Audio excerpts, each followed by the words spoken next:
Shalom, selamat pagi Bapak Ibu Saudara keluarga besar Happy Sword Family. Kembali kita bertemu dalam renungan pada pagi hari ini.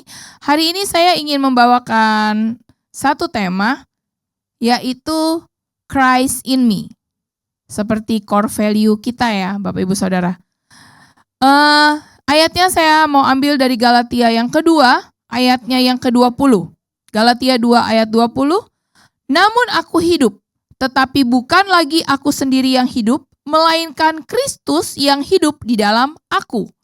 Dan hidupku yang kuhidupi sekarang di dalam daging adalah hidup oleh iman dalam Anak Allah yang telah mengasihi aku dan menyerahkan dirinya untuk aku. Bapak Gembala sedang dan masih membicarakan tentang kemunafikan. Kenapa Christ in me? Apa hubungannya Christ in me dengan kemunafikan? Satu hal yang pasti Bapak Ibu Saudara. Di ayat 20 ini bilang, namun aku hidup tetapi bukan lagi aku sendiri yang hidup, melainkan Kristus yang hidup di dalam aku. Hal yang paling dasar supaya kemunafikan tidak menempel di dalam kehidupan kita. Pastikan bahwa Christ in me, bahwa Kristus hidup dan ada di dalam setiap kehidupan kita. Waktu kita terima Yesus sebagai Tuhan dan Juru Selamat di dalam hidup kita, apakah kita melakukan hal tersebut karena momen doang? Atau memang kita sesadar-sadarnya saat kita mengatakan, Tuhan, saya menerima Engkau sebagai Tuhan dan Juru Selamat di dalam hidup saya. Menerima Engkau sebagai Tuhan dan Juru Selamat yang memimpin dan menjadi Tuhan atas hidup saya. Apakah saat kita mengatakan hal tersebut, kita bicara hal itu dengan percaya? Atau hanya sekedar? Kalau anak zaman sekarang bilang FOMO, ya kan? Karena lagi FOMO gitu kan, ikut-ikutan. Supaya keren, akhirnya ikut kayak begitu. Karena saat kita dengan sungguh-sungguh hati, waktu kita terima Yesus sebagai Tuhan dan Juru Selamat di dalam hidup kita, maka Christ in me, maka hidup sekarang yang kita punya bukan lagi hidup kita sendiri, tetapi Kristus yang ada di dalam kita. Kalau Kristus ada di dalam kita, maka munculnya dari dalam ini yang muncul keluar sudah pasti sesuatu yang seperti Kristus.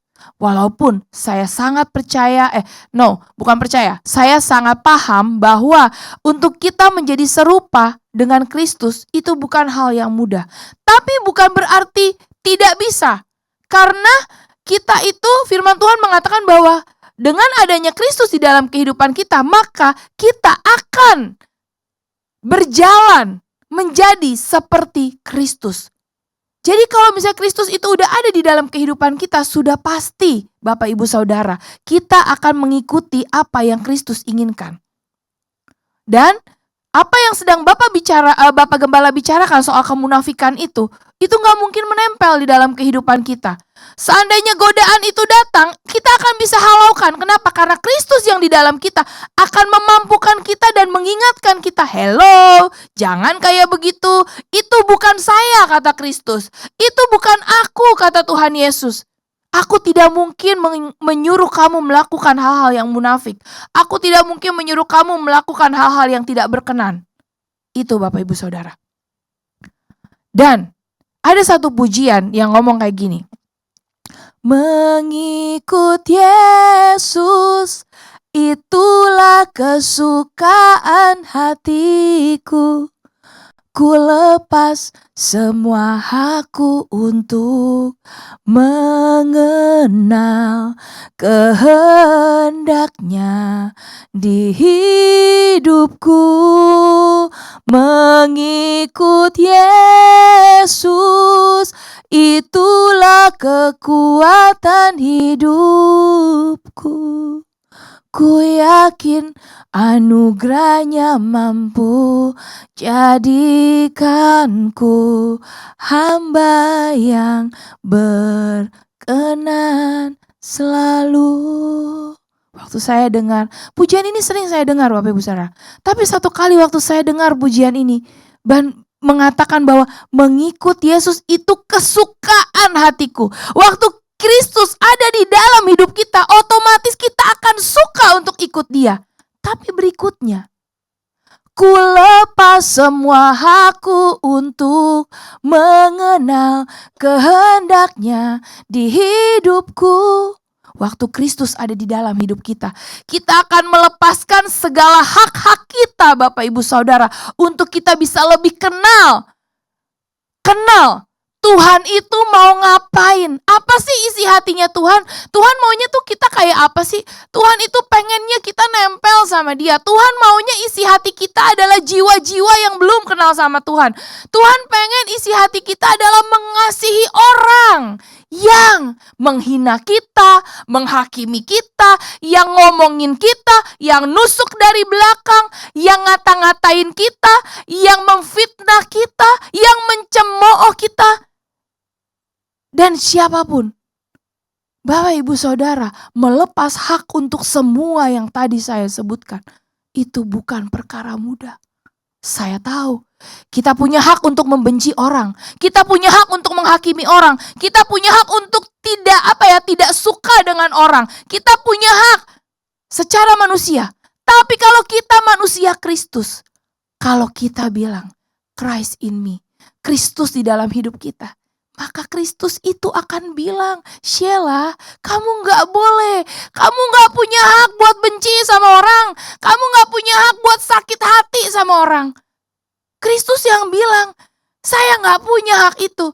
Kamu tidak punya hak untuk dihargai. Sheila, kamu gak punya hak untuk dieluk-elukan, untuk dihormati, kamu gak punya. Kenapa? Karena kamu hamba. Karena aku mau kamu ikut yang aku inginkan. Itu tidak mudah Bapak Ibu Saudara. Tapi saya sangat percaya kalau hari ini kita mendengar firman Tuhan ini bukan cuma buat Bapak Ibu. Tapi firman Tuhan ini juga buat saya. Saya cuma pengen ajak hari ini, ayo Bapak Ibu Saudara. Waktu kita bilang kita sudah terima Yesus sebagai Tuhan dan Juru Selamat. Dan Dia adalah Tuhan atas hidup kita. Dia ada dalam hidup kita. Ayo Bapak Ibu Saudara, serahkan segala hak-hak kita. Kita bilang, yes Tuhan, aku mau mengikuti kehendak-Mu di hidupku. Aku mau ngejalanin apa yang Kau mau. Aku akan belajar melepas setiap hakku. Pagi hari ini, mari Bapak Ibu Saudara. Hidupku bukannya aku lagi, tapi Kristus di dalam aku. Itu menjadi pegangan hidup kita sepanjang hari ini dan sampai Tuhan Yesus datang. Mari kita tundukkan kepala. Bapak Ibu Saudara yang tahu pujian ini, saya mau ajak naikkan pujian ini, refnya aja sama-sama sebelum kita berdoa. Mengikut Yesus, itulah kesukaan hatiku.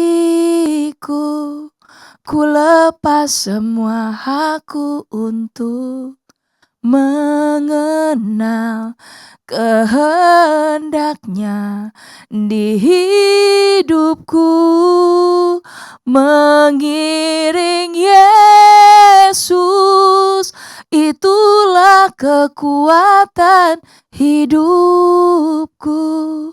Ku yakin anugerahnya mampu jadikanku hamba yang berkenan selalu. Bapa, pujian ini biar menjadi isi doa kami pagi hari ini. Christ in me, hidup yang aku punya adalah milik Tuhan. Ajar kami pagi hari ini bisa melepaskan setiap hak kami. Walaupun kami tahu itu hal yang gak mudah. Tapi Kristus yang ada di dalam kami, tolong mampukan kami. Supaya kami bisa mengerti, kami boleh mengikuti kehendak-Mu di dalam hidup kami. Tuhan, kami gak sempurna. Engkau yang menyempurnakan kami. Buat kami bisa menjadi hamba yang berkenan di hadapan Tuhan. Terima kasih Tuhan, koreksi hati kami sepanjang hari ini. Beri kami kemampuan menjalani hari ini bersama dengan Tuhan. Dan kami boleh menyenangkan hati Tuhan. Dalam nama Tuhan Yesus, kami berdoa. Haleluya. Amin. Mari Bapak Ibu Saudara jalani hari ini bersama dengan Tuhan. Tuhan Yesus memberkati.